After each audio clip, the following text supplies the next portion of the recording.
ಎಲ್ಲರಿಗೂ ನಮಸ್ಕಾರ. ನಾನು ನಿಮ್ಮ ಶ್ವೇತಾ.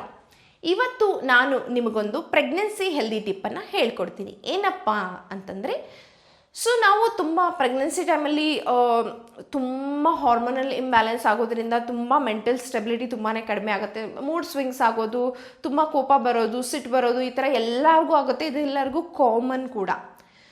ಹಿಂದಿನ ಕಾಲದಲ್ಲಿ ಇದೆಲ್ಲ ಗೊತ್ತಾಗ್ತಿರ್ಲಿಲ್ಲ.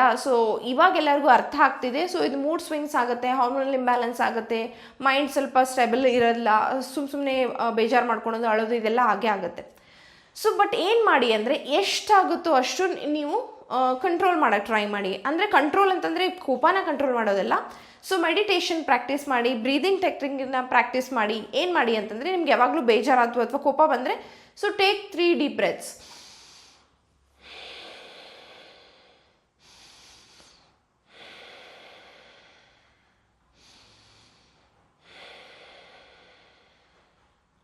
ಇದರಿಂದ ಏನಾಗುತ್ತೆ ಅಂದರೆ, ಆ ಮೂಮೆಂಟಲ್ಲಿರೋ ನೀವು ಫ್ಲೋ ಆಗ್ತಿರೋ ಥಾಟ್ಸ್ ಆಗಿರಲಿ, ಕೋಪ ಆಗಿರಲಿ, ಎಲ್ಲದನ್ನು ರಿಲೀಸ್ ಆಗಿಬಿಟ್ಟು ನಿಮ್ಮ ಬಾಡಿ ಕಾಮ್ ಫೀಲ್ ಆಗುತ್ತೆ.